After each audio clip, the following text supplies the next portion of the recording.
لفظ میں غلطی ہو رہی ہے لیکن تنسیخ نکاح کی شرطیں پائی جاتی ہیں تو ہم اس کو کالعدم قرار دے دیتے ہیں. لیکن یہ کہ عورت جب بھی اٹھ کے جائے وہ عدالت سے کہے کہ میں نے میاں کے ساتھ نہیں رہنا, مجھے میاں کی شکل پسند نہیں ہے, یا میاں ہی پسند نہیں ہے, غفار بھائی پسند آ گئے, سلیم بھائی پسند آ گئے, تو عدالت کو یہ رائٹ ہے کہ وہ یک طرفہ خلا دے دے. یہ نہیں ہوتا. پھر گرل فرینڈ بوائے فرینڈ میں اور میاں بیوی میں کوئی فرق بولو نہیں رہے گا. یہ اتنا بڑا بلنڈر اہل حدیث لوگ کر رہے ہیں, میں حیران ہو رہا ہوں کہ یار آپ مسئلہ کس نوعیت کا بیان کر رہے ہیں اور آپ اس پہ محقق کا دعویٰ کر کے بھی آپ کہتے ہیں یعنی ہم محقق ہیں, دعویٰ یہ ہے اور تحقیق کا یہ عالم ہے. آپ کو فقہ حنبلی کا نہیں پتا, کتنا بڑا بلنڈر ہے. عبداللہ بن عباس کے نزدیک خلا طلاق نہیں ہے, امام احمد بن حنبل کے نزدیک خلا طلاق نہیں ہے, ابن تیمیہ کے نزدیک خلا طلاق نہیں ہے. اس کا مطلب کیا ہے؟ مطلب یہ نہیں ہے کہ شوہر کی مرضی کے بغیر ہو جائے گا, مطلب یہ ہے کہ خلا سے جب علیحدگی ہوگی تو دوبارہ اگر شادی ہوتی ہے تو مرد کے پاس 3 طلاقوں کا حق ہوگا, اور جمہور کے نزدیک اب 2 طلاقوں کا حق ہوگا. یہ ہرگز اس سے یہ استدلال نہیں کیا جا سکتا کہ دونوں کی مرضی کے بغیر بھی ہو سکتا ہے. یہ خلا چونکہ ایگریمنٹ ہے, ایگریمنٹ کبھی بھی 2 پارٹیوں کے مرضی کے بغیر نہیں ہو سکتا. تو سارے دلائل جو میں نے 1.5 گھنٹہ دیے ان کا کوئی جواب نہیں ہے, بس ایسی ہی ایک بات چلا دی. اب اس سے کنفیوژن کتنی پھیلے گی. مجھے ایک بات بتاؤ, گرل فرینڈ اور میاں بیوی اور گرل فرینڈ جب چاہیں ٹاٹا کر کے گرل فرینڈ جا سکتی ہے کہ نہیں جا سکتی؟ فرق صرف یہ ہو گیا کہ آپ نے عورت کو بھی یک طرفہ خلا کا حق دے دیا کہ عورت صرف عدالت میں جا کے کہے گی کہ مجھے علیحدگی چاہیے, بلکہ وہ زیادہ پکا کام ہو جائے گا. تو یہ کیا ایک یعنی ایک تو یہ تو لطیفہ ہے بھائی, یہ تو ایک یعنی ایسا ہے کہ یہ تو لطیفہ ہے کہ بس مہر کے پیسے لو اور میں جا رہی ہوں. اور اس کے سائڈ ایفیکٹ سوسائٹی میں کیا ہوں گے؟ جب مجھے اور آپ کو پتا ہوگا یا کسی بھی انسان کو پتا ہوگا کہ میں بیوی پہ جتنا بھی خرچہ کروں, میں اس کو پراپرٹی اس کے نام کروں, اس سے بچے پیدا کروں, ہر وقت اسے یہ رائٹ ہے کہ میرا مہر واپس کر کے کورٹ سے خلا لے سکتی ہے, تو کوئی کرے گا, بچے پیدا کرے گا اس سے؟ کیا گا یار اس کو تو کبھی بھی مارکیٹ سے شارٹ ہو سکتی ہے. یہ تو آپ نے یورپ سے بھی زیادہ آسان بنا دیا میاں بیوی کے رشتے کو ختم کرنا. قاری خلیل الرحمان نے بھی یہی کہا ہے اور حافظ زبیر صاحب نے بھی یہی کہا ہے. آپ اس کے سائڈ ایفیکٹ تو دیکھو, اس کا رزلٹ کیا نکلے گا. یہ تو یہود و نصارہ کے مذہب میں اتنی اجازت نہیں ہے, اور اتنی اجازت تو یورپ میں نہیں ہے جو آپ دے رہے ہو خواتین کو, اور اس کا نقصان خواتین کو ہوگا بالآخر کہ مرد شادیاں کرنا چھوڑ دیں گے جب دیکھیں گے نا وسیم کی بیگم بھی بھاگ گئی. بھائی یہ والے وسیم نہیں جو بیان سن رہے ہیں ان کے علاوہ, غفار صاحب بھی بھاگ گئے ان کی بیگم بھی. تو جب یہ سوسائٹی میں زیادہ چلے گا تو مرد کہے گا بھائی ریزرو رہو, نہ بچے پیدا کرو اور نہ اس کو پراپرٹیاں دو, نہ ان کے نام مکان کرو, کسی بھی وقت ٹاٹا کر کے جا سکتی ہے. کیونکہ قاری خلیل الرحمان اہل حدیث, وہ محقق مفتی طارق مسعود تو اندھا مقلد, فتویٰ مقلدوں کا نہیں چلتا, محققین کا چلتا ہے. حافظ زبیر صاحب تو بہت ہی براڈ مائنڈیڈ, بہت اچھے اخلاق کے ہیں, ان کا بھی یہی فتویٰ ہے, محقق ہیں کہ بھائی عورت کورٹ سے جب چاہے خلا لے سکتی ہے. وہ اتنا تکلف کرتے ہیں کہ ہاں گناہ ہوگا, ہاں گناہ ہوگا. نہیں بھائی صرف گناہ نہیں ہوگا, اس کو رائٹ ہی نہیں ہے. اس آیت کا کیا مطلب ہوا؟ او بیدہ عقدۃ النکاح, نکاح کی چابی کس کے ہاتھ میں ہے؟ مرد کے ہاتھ میں. اس آیت کا کیا مطلب ہے؟ میں نے دلائل کے تو اس میں انبار لگائے ہیں جو میں نے کلپ ریکارڈ کروایا ہے, اس پہ وہ دوبارہ سن لیں. تو فقہ حنبلی میں ایسا کچھ بھی نہیں ہے. تو خیر ہم کہاں سے کہاں نکل لیے. تو اسلام میں عورت آتی اپنی مرضی سے, میرے بھائی جاتی کس کی مرضی سے ہے؟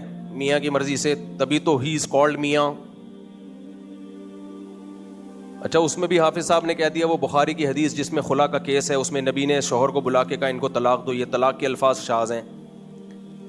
ایک طرف آپ صبح و شام کہتے ہیں بخاری کی حدیثیں متفق علیہ صحیح ہیں, اب آپ کہہ رہے ہیں یہ الفاظ کیا ہیں؟ شاذ ہیں.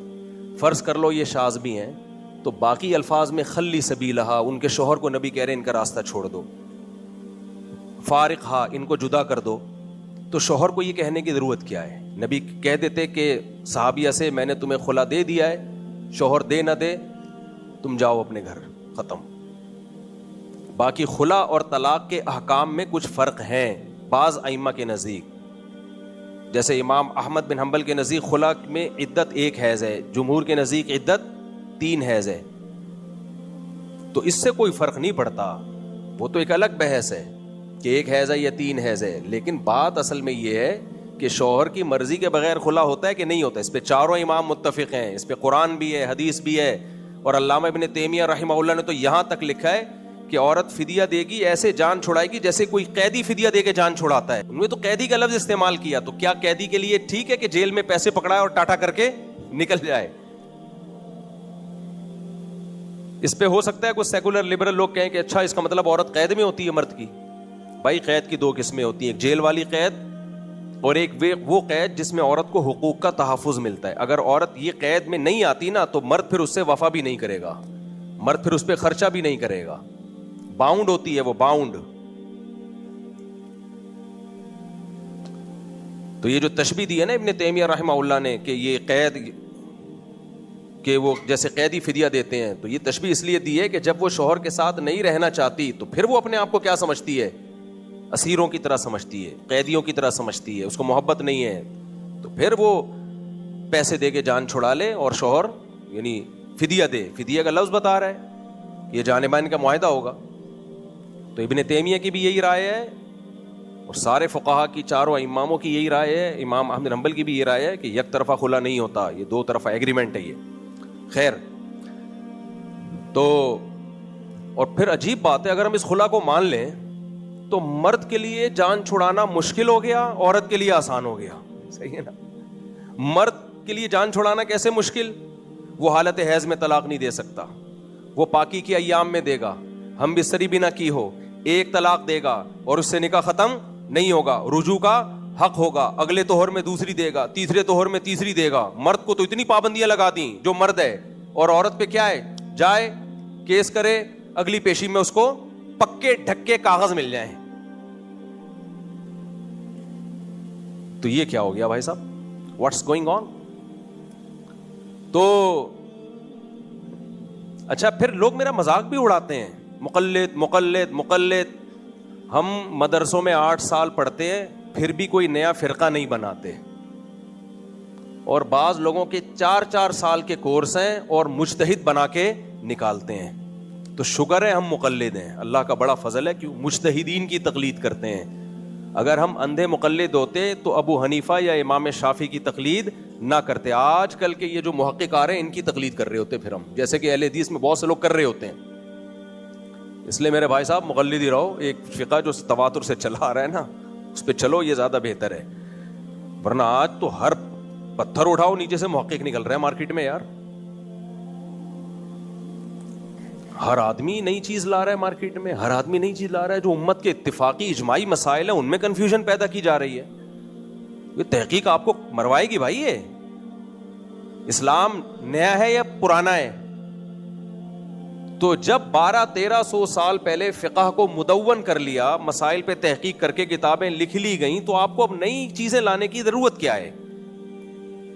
یہاں یہ لوگ کہتے ہیں 1200-1300 سال پہلے کے بجائے ہم نبی کے دور میں کیوں نہیں چلے جائیں؟ نبی صلی اللہ علیہ وسلم کے دور میں جو اسلام تھا نا 1200-1300 سال پہلے، اسی کو مرتب کر کے لکھا گیا ہے. کوئی الگ چیز لکھی ہوتی تو پھر ہم کہتے ہیں اس کو ہٹاؤ وہاں جاؤ. جیسے مصحف عثمانی حضرت عثمان کے دور میں لکھا گیا، تو کوئی کہے میں قرآن لینے کے لیے نبی کے دور میں کیوں نہیں چلے جاؤں؟ بھائی نبی کے دور کا الگ نہیں تھا، وہی تھا جس کو حضرت عثمان نے مرتب کیا. کوئی کہے میں بخاری لینے کے لیے امام بخاری کے دور تک کیوں جاؤں، اس سے پہلے کیوں نہیں جاؤں؟ بھائی امام بخاری نے وہی کام کیا جو پہلے تھا، اس کو مرتب کیا ہے. تو جب قرآن میں مانتے ہو کہ بعد والوں نے مرتب کیا، بالکل ٹھیک کیا، حدیث کو مرتب کیا، بالکل ٹھیک کیا، تو قرآن و حدیث سے اجتہاد کر کے مسائل نکال کے مرتب کر دیے، تو وہ غلط کیسے ہو گیا بھائی صاحب؟ اس میں امت پہ آپ اعتماد کیوں نہیں کر رہے؟ خیر یہ ہم کہاں نکل لیے. تو حیران ہوتے ہیں. میں کل ایک مولانا صاحب آئے دارالعلوم کرنگی کے، بڑے اچھے آدمی تھے. میں نے کہا حضرت میڈیا پہ آؤ، وہ کتاب لکھ رہے ہیں زبردست تحقیقی ہیں، بڑے اچھے ماشاءاللہ ذی استعداد. میں نے کہا اتنا علم ماشاءاللہ اللہ نے آپ کو دیا ہے، پبلک نہیں سنتی. وہ علم لے کے آپ کمروں میں بند ہو کے کہاں جاؤ گے میرے بھائی؟ میڈیا پہ کون آ رہا ہے؟ دیکھو آپ میڈیا پہ کس طرح کے لوگ آ رہے ہیں. ایک کچھ کہہ رہا ہے، دوسرا کچھ کہہ رہا ہے، تیسرا کچھ کہہ رہا ہے، چوتھا کچھ کہہ رہا ہے. ایک امت کا ایک بیڑا غرق ہوا ہے. جاپان میں ایک صاحب نے مجھے بتایا کتنے غیر مسلم یہاں مسلمان ہوتے ہیں دوبارہ مرتد ہو جاتے ہیں. جب وہ یوٹیوب پہ سرچ کرتے ہیں نا اسکالرز کو، یہ اسکالر یہ کہہ رہا ہے, دوسرا یہ کہہ رہا ہے, تیسرا یہ کہہ رہا ہے. تو لوگ کہتے ہیں وہ تحقیق کریں. تحقیق کا نتیجہ کیا نکلتا ہے؟ وہ کہہ رہے ہیں جب یہ اتنے بڑے بڑے محققین جو تحقیق کر کے ایک رائے پہ متفق نہیں ہو رہے ہیں اور اتنے بڑی بڑی اختلاف ہو رہے ہیں ان کے مسائل میں, تو کہہ رہے ہیں میں نیا مسلمان ہونے والا, میں کہاں سے تحقیق کر کے فیصلہ کروں بھائی؟ پہلے بھی تو لوگ مسلمان ہوتے تھے, کیسے ہوتے تھے بھائی؟ جس ملک میں جو فقہ رائج ہے وہ فقہ اہل سنت والجماعت کا. اہل سنت والجماعت سے خارج ہونے کی اجازت نہیں ہے, وہ تو بالکل پھر کنٹرول سے باہر ہیں. اہل سنت والجماعت قرآن کو, حدیث کو, قیاس کو حجت مانتے ہیں, صحابہ کو حجت مانتے ہیں. پھر اگر ان کا اختلاف ہوتا ہے تو وہ اختلاف شریعت میں قابل برداشت ہے. تو پہلے جتنے مسلمان ہوئے غیر مسلم, اگر وہ ملیشیا میں ہوا تو شافعی بن گیا, سعودیہ میں ہوا تو خود بخود حنبلی ہو گیا. وہ پاکستان میں جتنے عیسائی ہندو مسلمان ہوتے ہیں کیا ہو جاتے ہیں آٹومیٹیکلی؟ حنفی. تو چار جو فقہ اسلام میں اہل سنت والجماعت کے, انہی میں سے کسی ایک کو فالو کرتے ہیں. بڑے آرام سے ایسی کوئی زندگی گزر رہی ہے. آپ نے لے جا کے اس کو ایک ایسی جنگ میں ڈال دیا کہ نا نا نا نا خود تحقیق کرو. پھر وہ انجینئر علی مرزا کو سنتا ہے, پھر وہ حامدی صاحب کو سنتا ہے, پھر وہ فلاں کو سنتا ہے, وہ بوکھلا جاتا ہے. میرے سامنے 2 کیس ایسے آئے ہیں کہ آغا خانی سے مسلمان ہوئے, دوبارہ مرتد ہو گئے. یہ جب فلاں کا سنا اس نے کہا جماعت المسلمین ہی برحق ہے, باقی سارے کیا ہیں جہنم میں. فلاں کو سنا تو اس نے کہا یہ ٹھیک ہے. ان کا بھائی ان کا تو, کیونکہ فقہی مسائل میں ہمیں مجتہدین کی ضرورت پڑتی ہے. قرآن بہت آسان ہے فضائل کے لیے, حدیث بہت آسان ہے فضائل کے لیے, مسائل کے لیے نا نا نا نا. مسائل کے لیے آسان ہوتی تو فقہا کا اختلاف نہ ہوتا. پھر قرآن یہ نہ کہتا ہے لعلمہ الذین یستنبطونہ منہم, اس کی ڈیپ میں جا کے مسائل نکالیں گے ماہرین. پھر حدیث میں یہ نہ ہوتا رب حامل فقہ غیر فقیہ, بہت سے لوگ علم کی بات جانتے ہیں سمجھتے نہیں ہیں.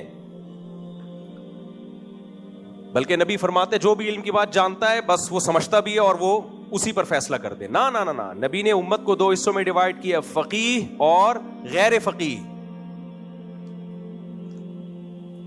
تو ہم کہاں سے بات لے کے چلے تھے بھائی؟ دوبارہ آ جائیں. بات کیا چل رہی؟ آزادی. ہاں یہاں بھی ہے آزادی, فقہ سے آزادی, یہ بھی آزادی کے عنوان میں آپ داخل کر لیں. جب مذاہب 4 جو متواتر متداول ہیں ان کی فقہ سے آپ آزاد ہو جاؤ گے نا, تو قرآن و سنت بھی بے لگام ہو جائے گا. تو جس کا رزلٹ پھر یہ نکلے گا جو نکل رہا ہے. خود اہل حدیث علماء میں اتنا, وہ خود بیچارے جو صحیح سنجیدہ علماء ہیں وہ خود بھی ٹینشن میں ہے کہ ہماری عوام کدھر جا رہی ہے. اگر کوئی عالم یہ سمجھتا ہے اہل حدیثوں میں جو بہت جس کو ذی استعداد ہو, وہ یہ سمجھتا ہے کہ میں کسی کی تقلید نہیں کروں گا مذاہب 4 میں سے, نہ کرے بھائی, اپنی ذات کی حد تک رکھو. آپ نہ کریں. اگر آپ یہ سمجھتے ہیں کہ میں اتنا پاورفل ہو گیا ہوں کہ میرے پاس علم کا اتنا سمندر آ گیا کہ اب مجھے ابو حنیفہ یا شافعی کی ضرورت نہیں ہے, میں خود تخریج کروں گا. جیسے علامہ شوکانی رحمۃ اللہ علیہ تھے, ان کا خیال اپنے بارے میں یہ تھا کہ مجھے اللہ نے اتنا علم دیا ہے کہ مجھے مذاہب 4 میں سے کسی کی ضرورت نہیں ہے. تو ٹھیک ہے, نہ کریں آپ. وہ اپنی رائے پر عمل کرتے تھے. لیکن پبلک کو آپ اپنی رائے پر اگر آپ نے چلانا شروع کر دیا تو پبلک کہے گی آپ کی رائے کچھ اور, اس کی رائے کچھ اور, اس کی رائے کچھ اور, اس کی رائے کچھ اور. تو اتنی آرا, اختلاف اختلاف اختلاف. لوگ ایک جواب دیتے ہیں, پبلک کو جس کی رائے دلیل کے حساب سے صحیح کرے اس کو فالو کرے. پبلک کو جس کی رائے دلیل کے حساب سے صحیح لگے اس کو فالو کرے. پبلک کو یہ فیصلہ کرنے کی آپ اتھارٹی دے رہے ہو کہ دلیل کے لحاظ سے یہ صحیح ہے اور وہ غلط. جس کو پبلک صحیح کہہ رہی ہے اس کو وہ والا صحیح نہیں لگ رہا, اور جس کو وہ غلط کہہ رہی ہے اس کو یہ والا صحیح نہیں لگ رہا. یعنی وہ 2 محقق فیصلہ نہیں کر پا رہے کہ اس میں دلیل کے لحاظ سے صحیح بات کیا ہے, اور ٹماٹر والا فیصلہ کر دے گا کہ دلیل کے لحاظ سے اس میں یہ صحیح ہے وہ غلط ہے. کچھ باتیں کہنے کی حد تک بہت اٹریکٹیو ہوتی ہیں, پریکٹیکل لائف میں اس کی کوئی ویلیو بولو نہیں ہوتی, عملی زندگی میں اس کی ویلیو نہیں ہوتی. اس کو پابند بنانا پڑے گا آپ کو, ورنہ وہ پھر خواہشات نفسانیہ کا غلام ہوگا. ایک ادھر سے ایک ادھر سے. ہمارے ایک دوست ہیں جاننے والے دبئی میں, وہ سود کا بزنس کر رہے ہیں دبا کے. ان کو میں نے سمجھایا, کہہ رہے ہیں غامدی صاحب کا فتویٰ ہی ہے, اور دلیل سے بات کی ہے غامدی صاحب نے. میں نے کہا پوری امت میں یہ والا سود حرام ہے, پوری امت کا اجماع ہے. تو جواب میں کہتے ہیں بھائی غامدی صاحب اس اجماع کو نہیں مانتے. میں نے ان کو سمجھانے کی کوشش کی, لیکن ایک آدمی کا مینٹل لیول بھی تو ہو نا سمجھنے کا. میں نے کہا پوری امت ایک طرف ہے, غامدی صاحب ایک طرف ہیں, کیا یہ پوری امت غلط ہے؟ یہ غامدی صاحب صحیح ہے اس مسئلے میں؟ ان کو میں نے 20 طریقے سے سمجھایا, لیکن نہیں آ رہا سمجھ میں, کیونکہ ہر آدمی کا مینٹل لیول دوسرے سے ڈفرینٹ ہے, تو وہ اس کو فالو کر رہے ہیں. تو اور کچھ لوگوں نے اتنا غلو کر لیا کہ قسطوں کے کاروبار کو بھی, اگر آپ نے قسطوں پہ آپ کا نفع زیادہ ہے تو اس کو بھی حرام قرار دے دیا. خود اہل حدیث میں قاری خلیل صاحب نے یہ کام کیا ہے کہ قسطوں کا کاروبار کیا ہے, کیش پہ پیمنٹ کم اور قسطوں پہ ہمیشہ زیادہ ہوتی ہے. اگر یہ صورت ہے تو یہ حرام ہے. اس کے جواز پر بھی اجماع امت ہے کہ اگر اسی مجلس میں طے ہو جائے کہ بھائی ایک بائک آپ دے رہے ہیں کیش پہ 1 لاکھ روپے کی, اور اسی وقت آپ کہتے ہیں کہ اگر قسطوں میں دو گے تو یہ 1.5 لاکھ کی ہے, اسی مجلس میں طے ہو جائے کہ 1.5 لاکھ والی قیمت پہ لینا, یہ 1 لاکھ والی پہ, تو اس کے جائز ہونے پر پوری امت کا اجماع ہے. قاری خلیل صاحب اہل حدیث کے عالم ہیں, انہوں نے کہا کہ نہ یہ حرام ہے. آپ اجماعی مسائل میں, اور پھر کہتے ہیں تو سود ہے. کیسے سود ہو گیا میرے بھائی؟ ہے سود کا مطلب کیا ہوتا ہے؟ لیٹ پیمنٹ کی وجہ سے چیزوں کو بڑھانا جو کرنسی کے مقابلے میں ہو. یہاں جو پیسے بڑھ رہے ہیں وہ بڑھ بائک کے مقابلے میں رہے ہیں. بائک کے مقابلے میں جتنے چاہے پیسے بڑھا دو, اس میں کوئی ناجائز والی بات نہیں ہے. ناجائز جب ہوگا جب بائک کی قیمت 1 لاکھ طے ہو گئی 1 مہینے کے لیے, پھر جب آپ نے کہا میں 1 مہینہ نہیں دے سکتا, مجھے 1 مہینے کا اور مہلت دو اور میں 1 لاکھ پہ 50,000 اضافی دوں گا, یہ خالص سود ہے. وجہ اس کی ہے کہ 50,000 بائک کی قیمت پہ نہیں بڑھ رہے, یہ بائک کے مقابلے میں نہیں آ رہے ہیں, یہ بائک کے مقابلے میں تو 1 لاکھ عوض طے ہو چکا ہے پورا. اب یہ اس 1 لاکھ کے بدلے میں تو پیسہ پیسے کے بدلے میں آ رہا ہے, یہ سود ہے. لیکن یہ باریک فرق یہ قاری خلیل صاحب کے سمجھ میں, کیونکہ فقہ پراپر وے میں پڑھا ہی نہیں ہے. کسی نے پیچھے سے کان میں بولا کہ ابن تیمیہ نے لکھا ہے کہ قسطوں کے کاروبار کے جواز پر اجماع ہے, تو پھر خود ہی کسی نے پیچھے سے بول دیا وہ قرآن و سنت کے خلاف اجماع, اس لیے حجت نہیں ہے. بھائی صاحب قرآن و سنت کے خلاف اجماع ہو ہی نہیں سکتا, کیونکہ نبی نے فرمایا میری امت گمراہی پہ جمع نہیں ہو سکتی. اگر آپ کو لگ رہا ہے یہ قرآن و سنت کے خلاف اجماع ہے تو آپ کی فہم کی غلطی ہے. اجماع غلط نہیں ہو سکتا. پوری امت قرآن و سنت کا ایک مطلب سمجھ رہی ہے, آپ کچھ اور مطلب سمجھ رہے ہو, تو پوری امت غلط نہیں ہے حدیث کی روشنی میں. غلط کون ہے؟ آپ ہو. یہ بھی آج کل لوگ کہتے ہیں قرآن و سنت کے خلاف اجماع معتبر نہیں ہے. بھائی صاحب قرآن و سنت کے خلاف اجماع ہو ہی نہیں سکتا. یہ ایسے جیسے کوئی کہے کہ رات کو 12 بجے اگر سورج نکل آیا تو وہ حجت نہیں ہے. 12 بجے سورج پاکستان میں نکل ہی نہیں سکتا ہے, صحیح ہے, تو یہ سوال ہی غلط ہے. نبی نے جب فرما دیا لا تجتمع امتی علی ضلالہ, میری امت گمراہی پہ کبھی جمع نہیں ہو سکتی. اب امت ایک قول پیش کر رہی ہے جو قرآن و سنت کے خلاف لگ رہا ہے آپ کو, اور پوری امت اس پہ متفق ہے. آپ کہتے ہو نہیں میں قرآن و سنت کو لوں گا, امت کو نہیں لوں گا, تو آپ قرآن و سنت کو نہیں لے رہے. امت نے قرآن و سنت کا ایک مطلب سمجھا, آپ دوسرا مطلب سمجھ رہے ہو, تو آپ وہ مطلب لے رہے ہو جو آپ کی کھوپڑی میں آ رہا ہے, اور اس کو لیبل آپ یہ لگا رہے ہو کہ میں قرآن کو لے رہا ہوں, امت کو نہیں لے رہا. یہ تو مجتہدین کا حال ہے, محققین کا حال ہے اس زمانے کے, اور یہ ہمیں کہتے ہیں کہ آپ مجتہدین کو فالو مت کرو. تو امت کا تو پروگرام بڑھے گا نہیں تو اور کیا ہوگا میرے بھائی, بڑھ رہا ہے. فرقوں پہ فرقے پیدا ہوتے چلے جا رہے ہیں, اور ہر فرقہ یہ لیبل لگا رہے ہیں امت میں کیا کر رہے ہیں, جوڑ. تو مجھے کوئی جوڑ کی بات کرتا ہے, میں کہتا ہوں بھائی تو توڑ ہی رہنے دے, خدا کے لیے جوڑنے کی کوشش مت کر, تو کچھ اور ہی لے آئے گا مارکیٹ میں. تو میں یہ عرض کر رہا تھا تھوڑی دیر کے لیے انسان کو آزاد کر دیا جائے تو وہ درندہ بن جائے گا. کیا بن جائے گا؟ درندہ.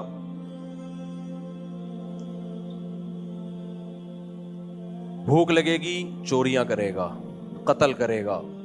نبی صلی اللہ علیہ وسلم نے فرمایا نا, پچھلی امتوں میں ایک شخص نے 99 انسانوں کو قتل کیا. جس نے 99 کو قتل کیا وہ اپنے آپ کو کیا سمجھتا تھا؟ آزاد. پیسے کے لیے کچھ بھی کر سکتا ہوں. آج کیسے ایسے دہشت گرد ہیں, تھوڑے سے پیسے دیں وہ کسی بھی بندے کو مار دیں گے. اسی وجہ سے یورپین اقوام جو آزادی کے بہت زیادہ نعرے لگاتی ہیں نا, اپنے ملک میں امن قائم کرنے کے لیے, صفائی ستھرائی رکھنے کے لیے جتنی پابندیاں وہ لگاتے ہیں ہم اور آپ نہیں لگاتے. ہانگ کانگ میں نے دیکھا کہ ایک کتے نے فٹ پاتھ پہ گندگی ڈال دی, جو بھی کتا کرتا ہے. خاتون اس کو اٹھا رہی ہیں اور ٹیشو پیپر گیلا کر کے اس فٹ پاتھ کو صاف کر دی. میں نے کہا ویل ڈن یار, یہ ہوتی ہے صفائی.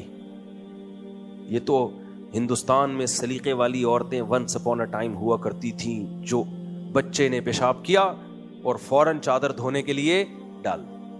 آج کل کیا ہوتا ہے گھروں میں, جو خواتین بیان سن رہی ہیں ان کے بارے میں نہیں کہہ رہا ہوں, تب خواتین اتنا میرے پر غصہ ہوتی ہیں. اچھا, یہ جو میں خلا کی بات کرتا ہوں نا, عورت کے پاس طلاق کا حق نہیں ہے, یا وہ خلا کا حق نہ, خلا کا حق ہے کا مطلب یہ ہے کہ اس پیسے دے کے شوہر کو راضی کر سکتی ہے, اس میں گناہ نہیں ہے. یہ حق مطلب یہ مطلب نہیں ہے کہ اس کے پاس بھی اسی طرح شوہر کو چھوڑنے کا حق ہے جیسے مرد کے پاس ہے. یہ تو اس میں بھی خواتین غصے ہوتی ہیں, لو یہ مولوی تو ہمیشہ ہمارے خلاف بولتا ہے. او بھائی, آپ کو لگتا ہے میں آپ کے خلاف بول رہا ہوں, حقیقت میں آپ کو فیور کر رہا ہوں, کیونکہ جس دن عورت کے پاس یہ حق آ گیا, مرد گرل فرینڈ بنائے گا, آپ کو شادی کرنا چھوڑ دے گا. وہ حشر ہوگا جو یورپ امریکہ میں ہو رہا ہے. آپ کا بیڑا غرق ہو جائے گا اس سے. کچھ قوانین دیکھنے میں بڑے اچھے لگتے ہیں, اس کی ڈیپ میں جاؤ گے تو بہت بھیانک ہیں. پھر مرد کہے گا ٹیشو پیپر کی طرح یوز کرو میرے بھائی. فلانے کی بیوی عدالت سے خلا لے کے چلی گئی, فلاں کی چلی گئی, فلاں کی چلی گئی, میری والی کا بھی کیا بھروسہ. ابھی کم از کم یہ پتا ہوتا ہے جب تک میں نہیں چھوڑوں گا جائے گی نہیں. ہاں, اس کے کچھ غلط بھی ہوتے ہیں, یعنی نقصان بھی ہوتے ہیں, مرد بعض دفعہ ظلم کر رہے ہوتے ہیں اس رائٹ کی وجہ سے. تو ہر قانون کے کچھ نہ کچھ سائیڈ افیکٹ بہرحال ہوتے ہیں, اس کی وجہ سے وہ قانون نہیں چینج کیا جاتا. جب آپ اینٹی بایوٹک کھاتے ہو تو کچھ سائیڈ افیکٹ ہوتے ہیں کہ نہیں ہوتے. اس کا حل یہ کہ اینٹی بایوٹک کی ڈاکٹر چھوڑ دے. بھائی ڈاکٹر کہے گا یہ زخم بگڑ کے کینسر بن جائے گا, یا تو سائیڈ افیکٹ دیکھ لے یا زخم دیکھ لے اپنا. تو اللہ نے مرد کو طلاق کا حق دیا ہے, اس میں عورت کے فائدے ہیں, لیکن کہیں کہیں اس کا کوئی نقصان بھی سامنے آتا ہے. بعض مرد لٹکا دیتے ہیں, تو لٹکانے کا بھی حل علماء نے بتایا ہے کہ تنسیخ نکاح کا کیس کرے اور ظلم کو ثابت کرے وہ. تو خیر, تو انسان, ہاں میں یہ بتا رہا تھا, وہ خاتون نے ایسے یہ صاف کی گندگی ایسے ڈیٹول سے چمکایا وغیرہ وغیرہ. ڈیٹول تو خیر زیادہ ہو گیا, یعنی بہت زبردست. میں نے کہا ویل ڈن. انہوں نے کہا ویل ڈن نہیں, اگر یہ چھوڑ دیتی, اس پہ اتنا بھاری جرمانہ ہونا تھا کہ اس کے 14 طبق روشن ہو جاتے. تو آزادی ہے, ہانگ کانگ میں آزادی ہے. ہاں, مجھے یاد نہیں اس خاتون کی ڈریسنگ, نہ اتنے شوق سے دیکھنے کا میں شوق ہے. این ممکن ہے اس نے چڈی پہنی بھی ہو خاتون نے, کپڑوں سے کیا ہے وہ. یہاں تک انہوں نے آزاد کر دیا, کپڑے پہنو نہیں پہنو تمہاری مرضی, چڈی بھی پہن سکتی ہو. لیکن اتنی آزادی انہوں نے نہیں دی کہ گند کر کے جا رہا ہے اور تم نکل لو, نا. تو اس کا مطلب میرے بھائی, دنیا میں آزادی کے صرف نعرے ہیں, حقیقت میں دنیا میں کوئی آزاد بولو نہیں ہے. کتنے بھاری بھرکم پینلٹیاں ہو جاتی ہیں اور کتنے جرمانے ہو جاتے ہیں جو لوگ بھی لا کو توڑتے ہیں, قانون کو توڑتے ہیں. اگر دنیا میں قانون کو ختم کر دیا جائے, انسان کو پابندیوں سے آزاد کر دیا جائے, تو پھر انسان سے بڑا درندہ دنیا میں کوئی نہیں ہے. کتے بلے ہگتے مودتے پھریں گے, گند ہی گند. کچھ لوگ صفائی پسند ہوتے ہیں, وہ یہ کام نہیں کریں گے, لیکن جو صفائی پسند نہیں ہے ان کی وجہ سے, تو وہاں کیا ہے, لا بہت کیا ہے, سخت. تو انہوں نے بھی قوم کو آزاد نہیں رکھا, پابندیوں میں بولو جکڑ دیا ہے. تو دنیا میں آزاد کوئی بھی نہیں ہے. تو میرے بھائی, جب آزاد کوئی بھی نہیں ہے تو کچھ پابندیاں انسانوں کے لیے لگاتا ہے قانون سازی, اور کچھ پابندیاں اللہ کرتا ہے. تو ہم دونوں کی پابندیوں کو جب کمپیئر کرتے ہیں, تو جو اللہ نے جو, اچھا کچھ آزادیاں انسانوں نے انسانوں سے چھینی ہیں, لیکن وہ آزادیاں اللہ نے انسانوں کو دی ہیں. تو ہم اللہ کی دی ہوئی آزادیوں کو غیر مسلم کنٹریز کی دی ہوئی آزادیوں سے کمپیئر کرتے ہیں, اور اللہ کی لگائی ہوئی پابندیوں کو غیر مسلموں کی لگائی ہوئی پابندیوں سے کمپیئر کرتے ہیں. تو اللہ کا پلڑا دونوں چیزوں میں ہمیں بھاری نظر آئے گا. سمجھتا نہیں ہے بات کو, جب نہیں پڑھے گا رات کو تو کیسے سمجھے گا بات کو. ہمارے طلبہ جب صبح سبق سمجھ میں نہیں آ رہا ہوتا تھا نا، ہم ان سے کہتے تھے بیٹا جب نہیں پڑھو گے رات کو تو کیسے سمجھو گے بات کو، رات کو اسٹڈی مطالعہ کرنا ضروری ہے، پھر سبق سمجھ میں آتا ہے۔ آج کل تو طلبہ کے ہاتھ میں موبائل، ٹک ٹاک، فیس بک سے ہی فرصت نہیں مل رہی، تو مارکیٹ میں جو مولانا آ رہے ہیں نا مارکیٹ میں، وہ بھی بیچارے اکثر فارغ، کیونکہ 8 سال مدرسوں میں چھپ چھپ کے ٹک ٹاک، فیس بک اسی پہ لگے رہتے ہیں، سیلفیاں بنا کے سرمے لگا کے اپنی تصویریں ڈال رہے ہوتے ہیں، بس یہی رہ گیا ان کا، استعداد تباہ کر دیے۔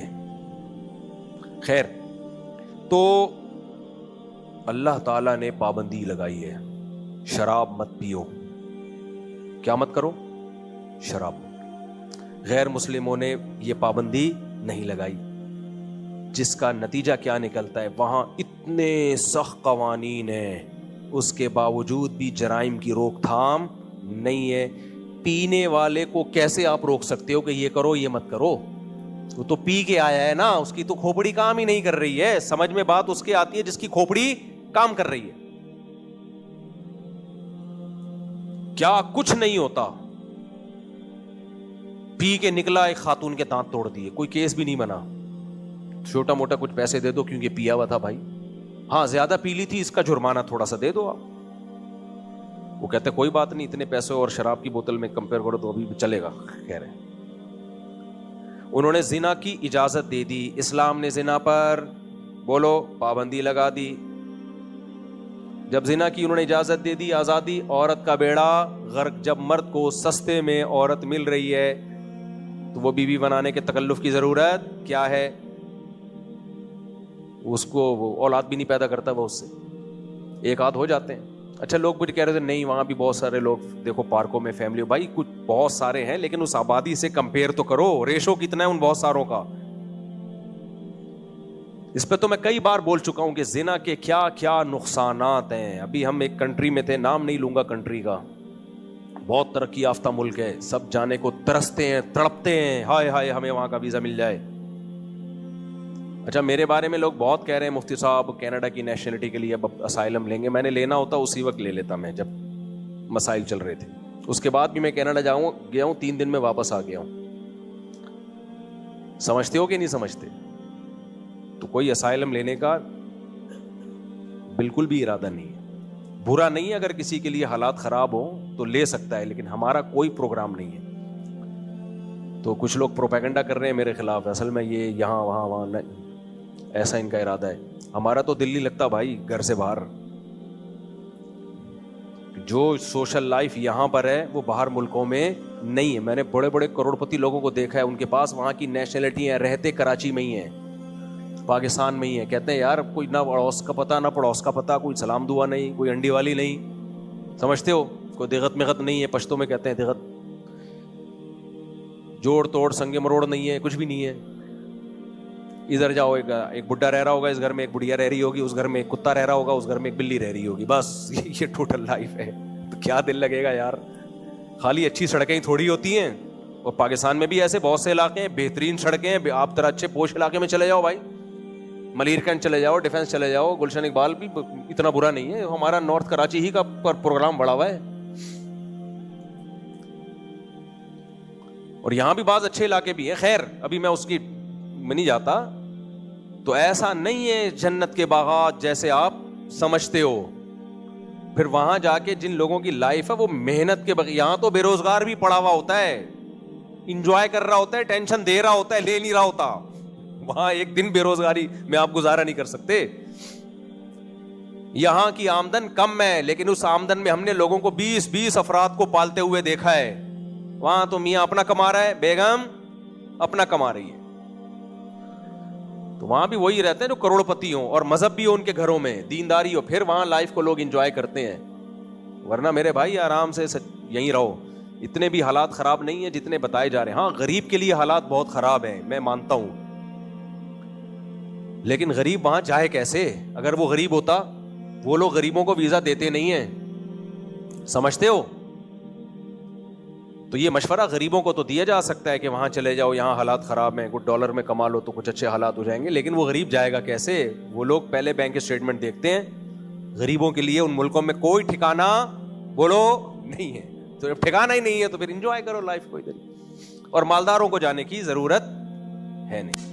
تو یہ چونکہ بہت ٹرینڈ چل رہا ہے, آپ یہاں چلے جائیں, آپ ایکچولی وہاں چلے جائیں, آپ وہاں چلے جائیں. ابھی میں دبئی سے وہ افریقہ سے آ رہا تھا تو قطر ایئرپورٹ پہ مجھے ایک پٹھان دوست ملے پشاور کے, 4 سال اٹلی میں کھجل خواری کر کے آئے ہیں. تو کہہ رہے ہیں میں جا رہا ہوں پشاور, میری توبہ جو میں واپس کبھی یورپ کا میں نے سوچا بھی, اذان کی آواز نہیں سنی کبھی. اب لبرل لوگ بولتے ہیں کیا ہو گیا اذان کی آواز نہیں سنی. بھائی صاحب آپ کے دل میں اللہ کی محبت کی رمق ہوگی تو آپ کو پتہ چلے گا کہ اذان کی آواز کانوں میں پڑھنے سے کیسا روحانی سکون ملتا ہے. تو خیر یہ ایک الگ ٹاپک ہے, ہم آج میں کلابازیاں بہت کھا رہا ہوں بیان میں. تو میرے بھائی اللہ میاں کی پابندیاں, اللہ میاں نے پابند کر دیا شراب مت پیو, اللہ میاں نے پابند کر دیا 5 ٹائم نماز پڑھو, اللہ میاں نے بہت سارے قوانین ہمارے لیے, ماں باپ کو اولڈ ہاؤس میں جمع مت کراؤ, گھر میں رکھو, ان کی قدموں میں جنت تلاش کرو. اللہ میاں نے پابند کر دیا رشتے جوڑو توڑو مت. اللہ نے کہہ دیا معذور بھائی یا بہن ہے تو آپ کی رسپانسبلٹی ہے اس کو پالنا, گورنمنٹ کی رسپانسبلٹی یہ نہیں ہے. یہ کس کی ذمہ داری ہے؟ آپ کی ذمہ داری ہے. اور 20 قسم کے احکامات جس پر بیان ہوتا رہتا ہے, انہوں نے ان تمام پابندیوں سے آپ کو کیا کر دیا؟ آزاد. اور کچھ آزادیاں اسلام نے دے دی, انہوں نے ان آزادیوں کو سلب کر کے آپ کو کیا کر دیا؟ پابند, کہ نہیں کر سکتے آپ. ایک تو مشہور آزادی اسلام نے دی ہے جو خواتین مجھ پہ پھر کہتی ہیں یہ کیا باتیں کر رہا ہے. انہوں نے کہا ایک بیوی رکھ سکتے ہو, دوسری پر پابندی. اللہ نے یہ پابندی آپ سے اٹھا لی, کیا خیال ہے؟ آزادی دے دی اس میں, نہیں 4 تک آپ لے جا سکتے ہو. ان کی پابندی کے سائیڈ ایفیکٹ کیا ہیں؟ انہوں نے پابندی لگائی دوسری نہیں کر سکتے, اس کے سائیڈ ایفیکٹ یہ نکلے کہ مردوں کی حرام دوستیاں ان لمیٹڈ. سمجھتے ہو؟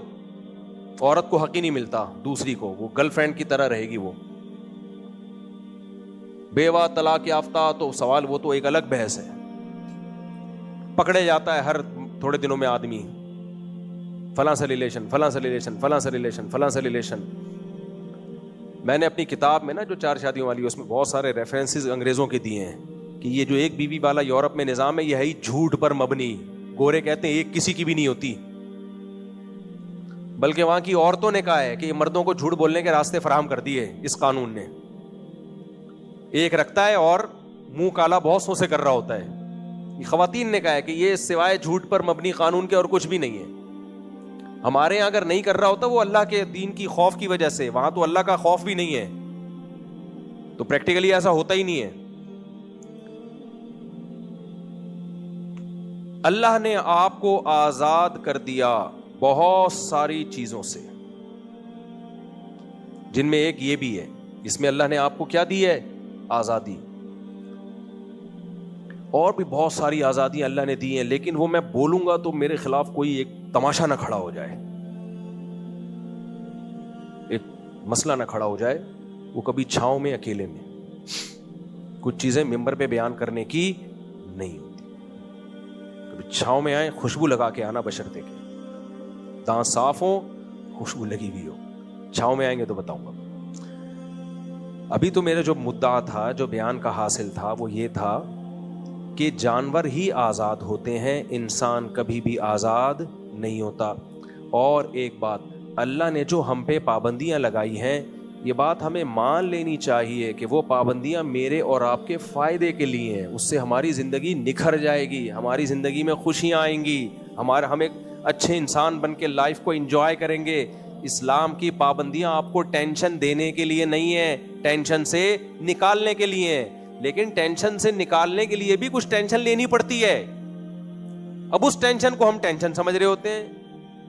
دیکھو آپ کو سخت درد ہو رہا ہے, پین ہو رہا ہے, ڈاکٹر نے کہا بھائی پین کلر ٹیپ کے بجائے ٹیکا لگانا پڑے گا آپ کو, ٹیبلٹ نہیں کھلاؤں گا, ٹیکا لگے گا. تو یہ وارن ہے نا, وہ وارن کا ٹیکا لگا دیتے ہیں ڈاکٹر, انجیکشن لگے گا. آپ نے کہا ڈاکٹر صاحب پین کا علاج, پین یہ کیا ہے؟ ایک ٹیکا آپ اپنے لگائیں دماغ کا. آپ پین ختم کرنے کے لیے مجھے کیا دے رہے ہیں؟ ٹیکا لگے گا تو پین ہوگا نا. سوئی لگا کہ آپ میری تشریف پہ سوئی لگا کے آپ مجھے پین دے رہے ہیں اور دعویٰ یہ کر رہے ہیں کہ میں پین سے نکال لوں گا. آپ تو ایک اور پین کا اضافہ کر رہے ہیں. تو آپ کی یہ بات عقل مندی کی ہوگی.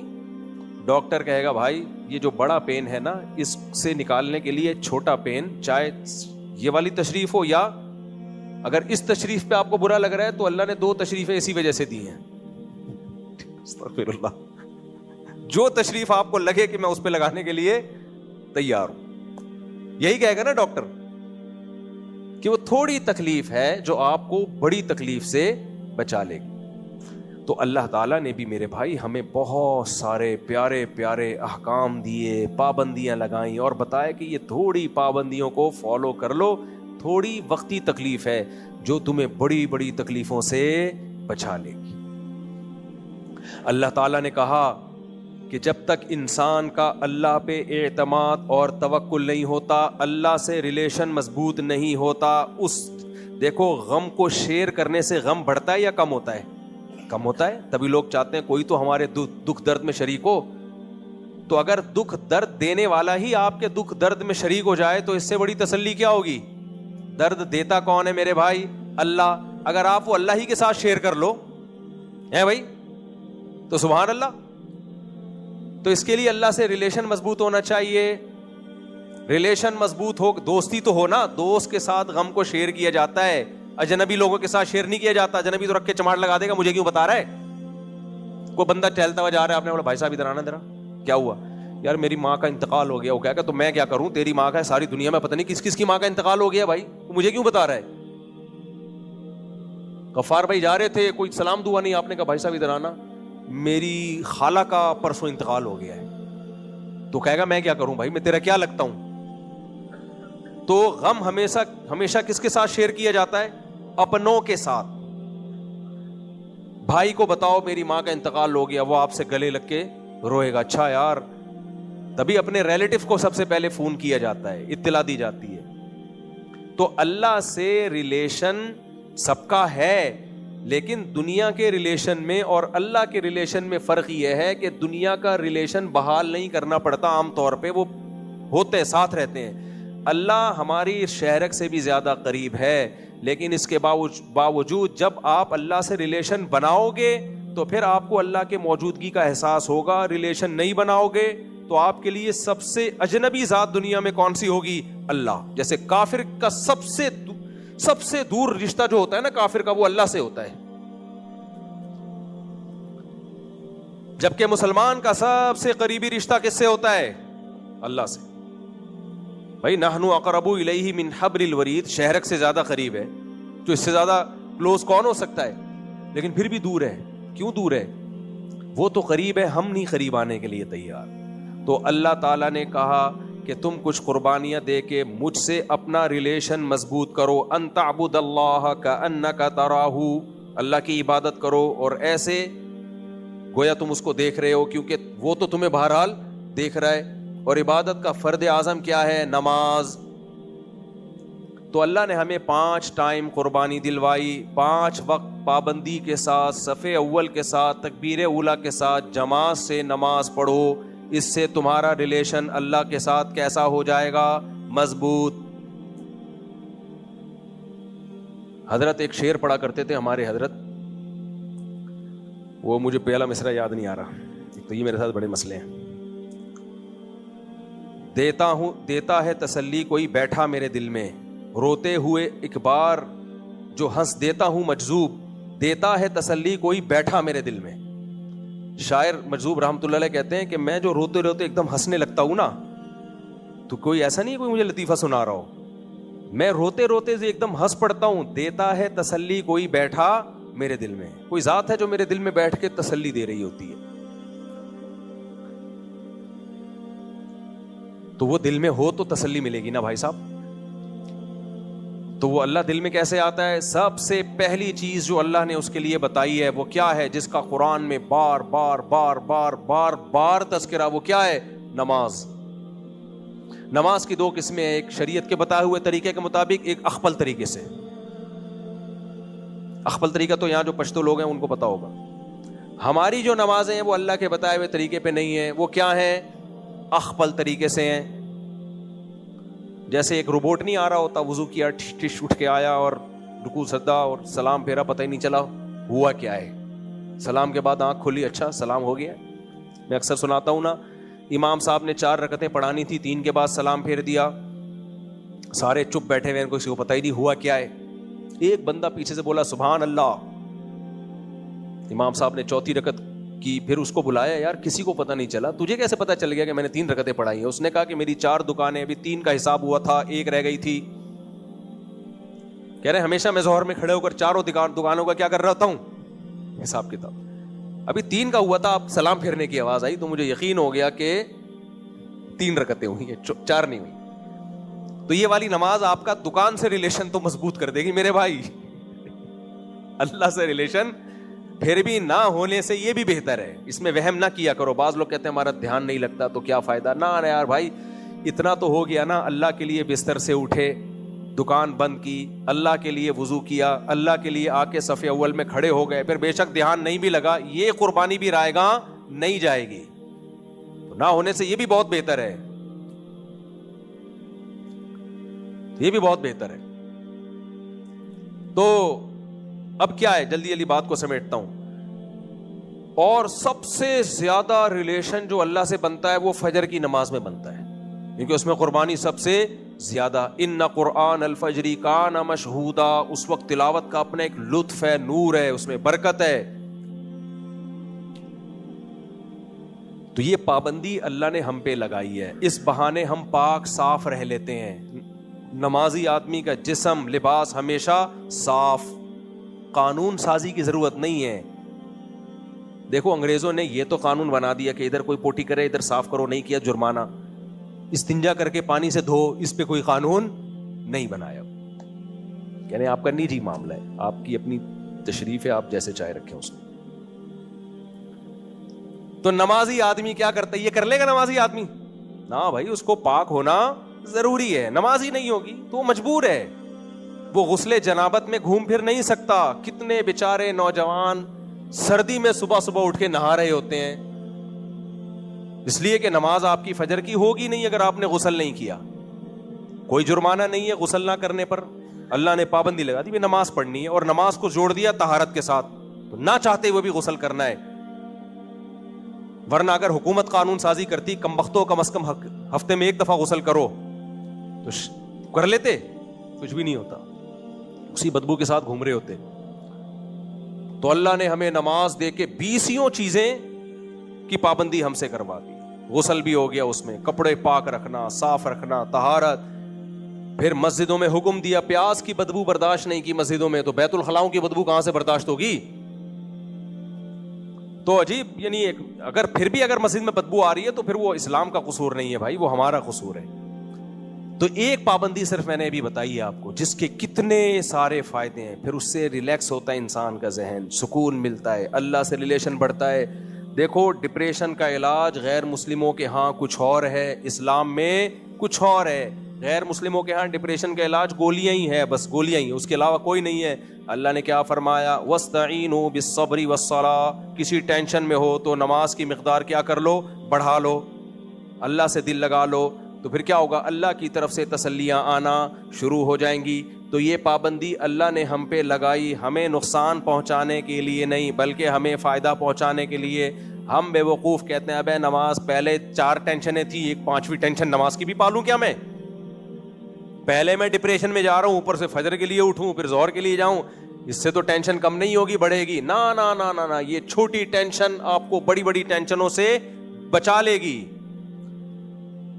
اور جتنی ٹینشنیں ہیں نا ان سب کی لاجک یہی ہے. زنا سے اسلام نے بچایا ہمیں. اب جو زنا کرنے والے کہتے ہیں بڑی ٹینشن ہے یار زنا سے بچنا, عورت کو دیکھ کے دل مائل ہوتا ہے. بھائی صاحب اگر آپ نے بدنظری کی اور عورت کی طرف چلے گئے, یہ وقتی ٹینشن ختم ہوگی لیکن چسکا لگے گا, آپ کو نیند نہیں آئے گی جب تک آپ دوبارہ زنا نہیں کرو گے. پھر ایک عورت کو بدلو گے, دوسری عورت کو بدلو گے, یہ لامتناہی سلسلہ ختم ہونے والا نہیں ہے. جب عورت نہیں ملے گی ڈپریشن میں جاؤ گے. اور اگر آپ نے شادی کی, بچے بچے ہو گئے آپ کے, ان بچوں کو پتا چلے گا, وہ بچے آپ کی عزت نہیں کریں گے, وہ بھی ٹھرکی پیدا ہوں گے, فیملی سسٹم آپ کا تباہ و برباد. پھر جب بڈھے ہو جاؤ گے نا, اور آج کل تو بڑھاپا بہت اسپیڈ سے آتا ہے, جو خوراکیں چل رہی ہیں نا آج کل, کیونکہ یہ لوگ پھر شراب بھی پیتے ہیں, گٹکے بھی کھاتے ہیں, کیونکہ شہوت پرست بن جاتے ہیں. پھر اس کے بعد کوئی آپ کو لفٹ نہیں کرائے گا, نہ گھر میں عزت, نہ گھر سے باہر. گورے کی جوانی مت دیکھا کرو, گوروں کا بڑھاپا دیکھا کرو. جا کے تبلیغ والے جاتے ہیں نا باہر ملکوں میں, ان سے پوچھو بڈھوں کا کیا حال ہے وہاں پہ. جو حال ہوتا ہے نا, بڑی عیاشی کی ہوتی ہے. اور اگر آپ نے زنا سے بچ گئے, نکاح پہ سیٹ کر لیا اپنے آپ کو, تو تھوڑی سی ٹینشن ہے, اس کے بعد یوز ٹو ہو جاتا ہے انسان. پھر زنا کی طرف طبیعت مائل ہوتی نہیں ہے, گندا لگنے لگتا ہے اس کو زنا, اس کو کوئی پیسے بھی دے نہیں کرے گا وہ زنا. تھوڑی سی ٹینشن برداشت کر لی, مایوس کر, بھائی زنا کے قریب بھی نہیں پھٹکنا ہے, کچھ بھی ہو جائے. اور اللہ نے ہمیں, اللہ انسانوں کی نفسیات جانتے ہیں نا, مردوں کی. اللہ نے فرمایا لا تقربوا الزنا, زنا تو دور کی بات, اس کے قریب بھی مت جاؤ, جو قریب جائے گا وہ زنا کرے گا. لہذا بد نظری بھی مت کرو, کسی عورت کو مت دیکھو بری نیت سے. تمہارے لیے اللہ نے تمہاری بیوی, بس اس کے علاوہ دائیں بائیں کہیں جانے کی کوشش بولو مت کرنا. گزارا نہیں ہو رہا, ایک اور کر لو, اپنے خرچے پہ, اپنی ذمہ داری پہ, کیونکہ کر کے مجھے پھنسا دیتے ہیں, اس نے بولا تھا. تو اگر اس کی ہمت نہیں ہے تو بس کوئی بات نہیں, تھوڑے دنوں میں اسی پہ گزارا جب کرو گے نا, تو یہ جوانی کی ٹھڑک بھی ہمیشہ نہیں رہتی. یہ جو بڑے ہوئے غیر معمولی جذبات ہیں آہستہ آہستہ صحیح ہو جائیں گے, نارمل کنڈیشن میں آ جاؤ گے. نشہ تو زیادہ خطرناک چیز ہے, جب آپ چند مہینے چھوڑ دو تو نارمل ہو جاتا ہے انسان, نہیں چھوڑو تو پھر مر جاتا ہے وہی نشہ کر کر کے. تو یہ پابندی بھی اللہ نے ہمارا گھر بسانے کے لیے. پھر مجھے بتاؤ, جب آپ زنا کرو گے, آپ کی بیٹیاں ہوں گی اور پتہ چلے گا کہ ان کا باپ زانی تھا, ان کے لیے آگے مسائل ہوں گے کہ نہیں ہوں گے؟ زانی خود بھی چاہتا ہے میری شادی شریف گھرانے میں ہو, کسی زانیہ سے نہ ہو. تو رشتوں میں پرابلم, بیسیوں قسم کے مسائل. نکاح کر لیا, تھوڑی سی ٹینشنیں بیوی کی ہوتی ہیں, برداشت کر لیتے ہیں, لیکن آہستہ آہستہ گھر میں برکت ہوتی ہے, خوشیاں ملتی ہیں. بیٹے کو اللہ نے قرآن میں کیا کہا, جعل لکم من انفسکم ازواجا, تمہارے لیے اس نے بیوی پیدا کی, پھر ان بیویوں سے تمہیں بیٹے اور پوتے دیے. یہ گرل فرینڈ سے نہیں ملتے, یہ حرام رشتوں سے نہیں ملتے. تو یہ کتنی سکون ہے اس میں. تو اس لیے میرے بھائی, یہ پابندیاں جو اللہ نے لگائی ہیں نا, رمضان کی پابندی ہے روزہ رکھنے سے, وقتی پابندی ہے میرے بھائی. روزہ جسم کی زکوٰۃ ہے. سارے فضلے الٹے پراٹھے مراٹھے جو میں نے ہم پورے سال دو پراٹھے پھوڑے ہوتے ہیں, یہ سارے رمضان میں کیا ہو جاتے ہیں. جب آدمی کئی گھنٹے بھوکے رہتا ہے تو کیا ہوتا ہے, پہلے باڈی جو فضلہ ہے نا وہ کھانا شروع کرتی ہے, جو اضافی جو ہمارا گند جو باڈی میں اکٹھا ہو گیا, باڈی کہتی ہے کچھ تو چاہیے, وہ کھا کے نیٹ کلین کر دیتی ہے, نتھار دیتی ہے باڈی. گویا جیسے زکوٰۃ ہاتھ کا میل ہے, مال میں جو کچھ غلط شامل ہو گیا زکوٰۃ سے وہ پاک ہو جاتا ہے, ایسے ہی روزہ کیا ہے, جسم کی زکوٰۃ. تھوڑی سی ٹینشن ہوتی ہے, اور وہ بھی 3-4 دن رمضان میں. شروع کے 2-3 روزے مشکل لگتے ہیں, اس کے بعد یوز ٹو ہو جاتے ہیں, ایک روٹین ہو جاتی ہے. آخری بات کر کے بیان ختم کرتا ہوں. میں لوگوں کو مشورہ دیتا ہوں, کراچی کی سردی میں ٹھنڈے پانی سے نہایا کرو, فائدہ ہوتا ہے. یہ گرم پانی کے عادی مت ڈالو, اس سے ٹینشن ہے. صحت بھی اچھی ہوتی ہے ٹھنڈے پانی سے نہا کے. لوگ کہتے ہیں ٹھنڈے پانی سے اوئی اوئی اوئی ایسے کر رہے ہوتے ہیں. تجربہ کر کے دیکھ لو, پہلا مگا مشکل ہے بس. گرم پانی سے نہاؤ گے نا, مسلسل ٹینشن میں رہو گے, سردی لگتی رہے گی آپ کو, اور چھوئی موئی بن جاؤ گے. اب مجھے نہیں پتا پشاور اسلام آباد کی سردی کا, کراچی کی سردی جو ہے اس میں ٹھنڈے سے نہا سکتے ہو بڑے آرام سے, فجر میں بھی نہا سکتے ہو. تو پہلا جو مگا یا شاور کا پہلا جو چھڑکاؤ ہے, اس میں وک کر کے ایک آواز آئے گی, اس کے بعد پتہ ہی نہیں چلے گا.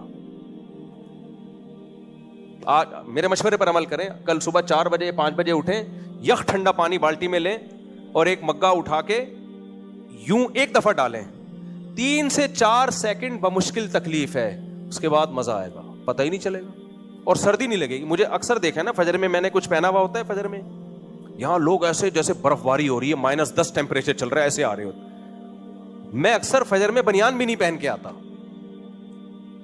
تو ٹھنڈے پانی سے نہاؤ میرے بھائی, آپ ایک دفعہ کی ٹھنڈ ہے. ہاں پھر تولیے سے اس کو اچھی طرح صاف کر لو, ورنہ ٹھنڈ پہ نہ جائے کہیں. پنجابی میں کہتے ہیں نا ٹھنڈ پہ گئی ہے, اس کو صاف کر لو آپ.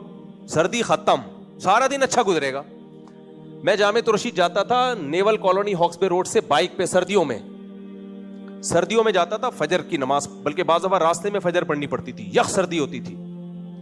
تو ایک دفعہ کی ٹینشن تھی, جب میں 35 کلومیٹر کی ڈرائیو کر کے پہنچتا تھا, رائڈ کر کے پہنچتا تھا, تو مجھے نہیں سردی لگ رہی ہوتی تھی, باقی سب کانپ رہے ہوتے تھے سردی میں. وجہ کیا ہے کہ بھائی آپ نے ایک دفعہ اس سے زیادہ سردی اپنے اوپر لے لی ہے, تو کم درجے کی سردی اب آپ کو لگنا اتنا نہ ہے فور کہ جم ہی جائیں آپ, کوئی نمونیا ہو جائے, کوئی ہر آدمی کو اپنی صحت کا پتہ ہوتا ہے. تو کیا ہے, چھوٹی ٹینشن آپ کو ہمیشہ بڑی ٹینشنوں سے بچاتی ہے. تو آپ ٹھنڈے پانی سے نہا لو میرے مشورے پر, کل نہا لیں آپ, ڈاکٹر کو باہر بٹھا کے رکھیں, کچھ ہو نہ جائے. ہوتا نہیں ہے کراچی کی سردی کوئی ایسی سردی نہیں ہے, اتنا چھوئی موئی بنا لیا ایسا, یوں ٹھنڈا پانی ڈالیں, ایک جھٹکا آئے گا ہل جائیں گے آپ, اس کے بعد بالکل مزہ آنا شروع ہوگا پھر.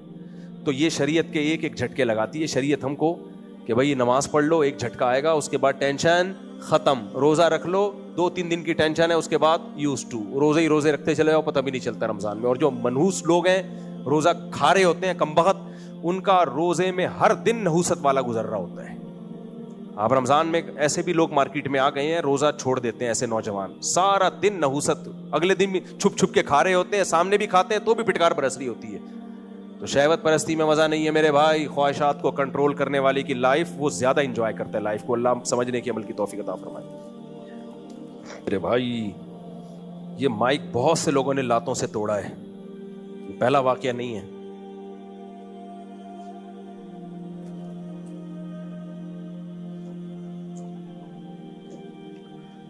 اچھا میرے بھائی, محمد علی نادر ول محمد نادر کہاں ہیں؟ یہ رہے. دلہن کا نام سیدہ ایمن اسد بنت سید اسد شوکت. ان کے وکیل کہاں ہیں؟ دلہن کے وکیل مارکیٹ میں چاہیے فوراً. کہاں ہیں بھائی؟ آپ ہیں حضرت؟ اچھا ماشاء اللہ. مہر کی رقم ہے زیور کی شکل میں تقریباً 1,01,000 کا, یہ سینکڑا ہزار, 10,000, لاکھ, 1,07,000. اچھا 1,07,000 روپے کا زیور. آپ نے اس مہر میں اجازت دی کہ میں سیدہ ایمن اسد بنت سید اسد شوکت کا نکاح محمد علی نادر ول محمد نادر سے کروں, اجازت ہے؟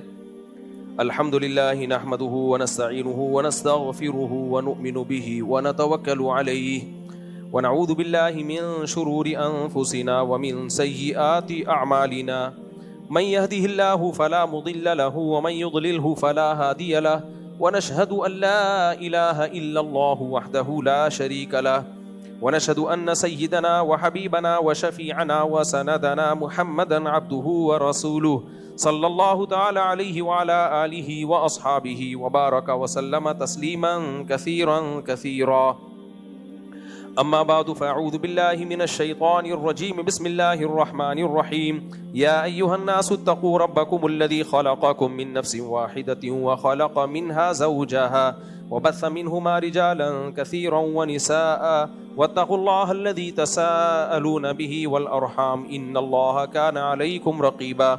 وقال تعالى يا أيها الذين آمنوا اتقوا الله وقولوا قولا سديدا يصلح لكم أعمالكم ويغفر لكم ذنوبكم ومن يطع الله ورسوله فقد فاز فوزا عظيما.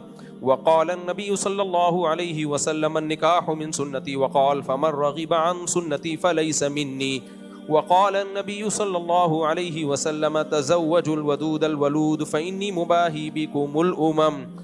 وقال النبي صلى الله عليه وسلم تزوجوا ولا تكونوا كرهبان النصارى. جناب محمد علی نادر ول محمد نادر, میں نے آپ کا نکاح 1,07,000 روپے کی مالیت کا زیور اس مہر میں سیدہ ایمن اسد بنت سید اسد شوکت سے کیا. آپ نے اس نکاح کو قبول کیا؟ قبول کیا. ماشاءاللہ. دعا کریں الحمدللہ رب العالمین والعاقبۃ للمتقین والصلاۃ والسلام علی رسولہ الکریم وعلی آلہ وصحبہ اجمعین.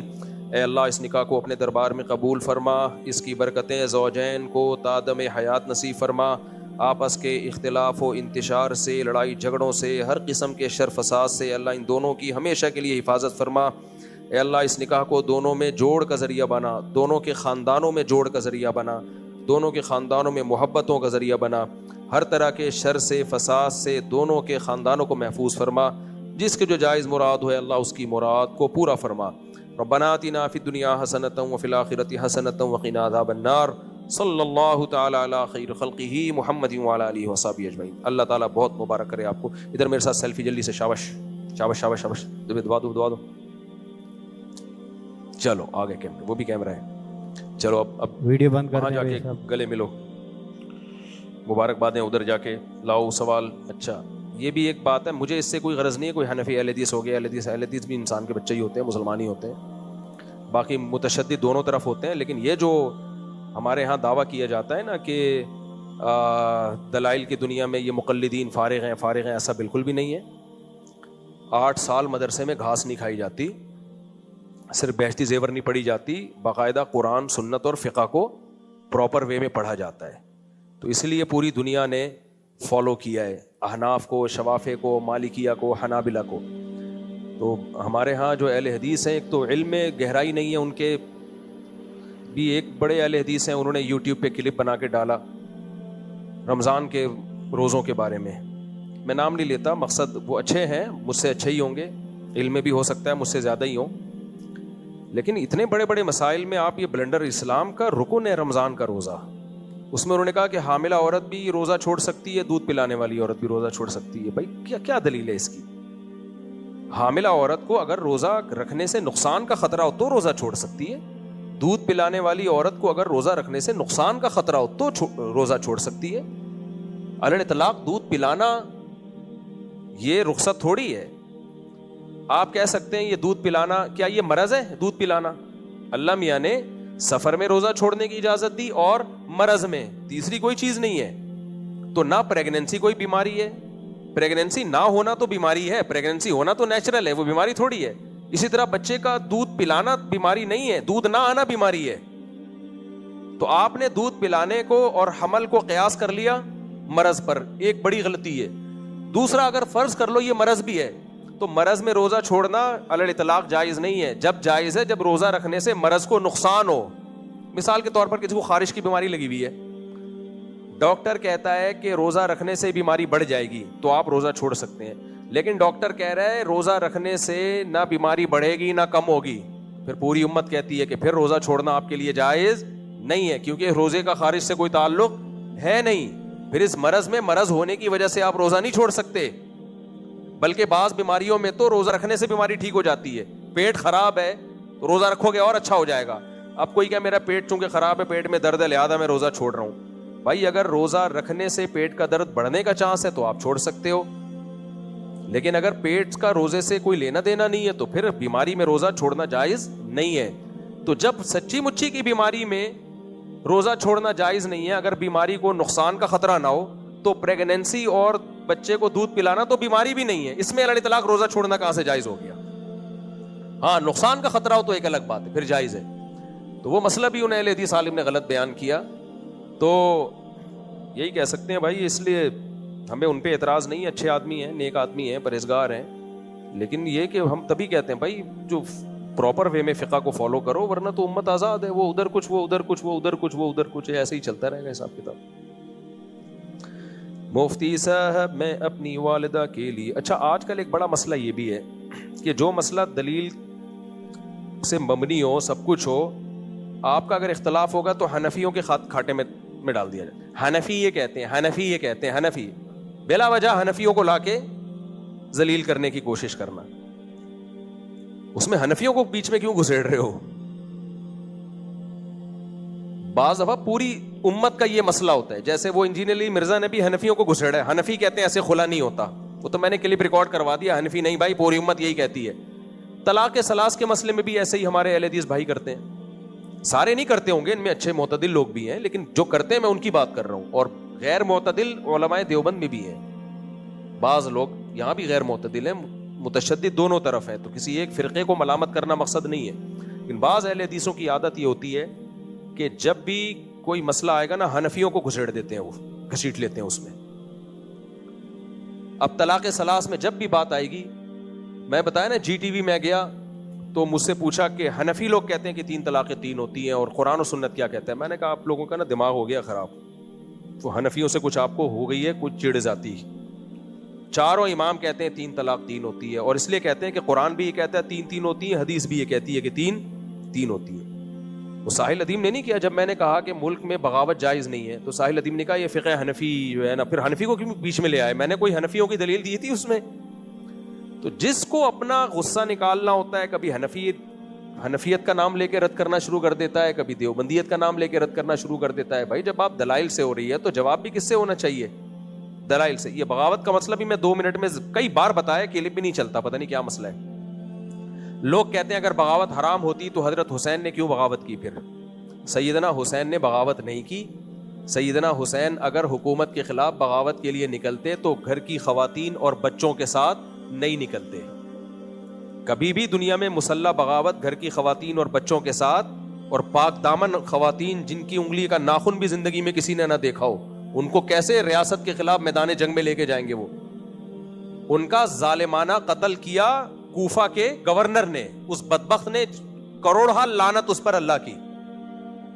حضرت حسین دفاع میں لڑے ہیں, اپنے دفاع میں شہید ہوئے ہیں, تو دفاع میں شہید ہونے کی اجازت ہے آپ کو, لڑنے کی بھی اجازت ہے. کوئی آپ پہ حملہ کر رہا ہے تو آپ لڑو, 100 دفعہ لڑو, کس نے منع کیا ہے؟ ایک ہے آپ اسٹیٹ پہ جا کے حملے کرنا شروع کر دو, اور خلافت کے نام پہ, اور خلافت کا پیکج کیا ہے آپ کے پاس؟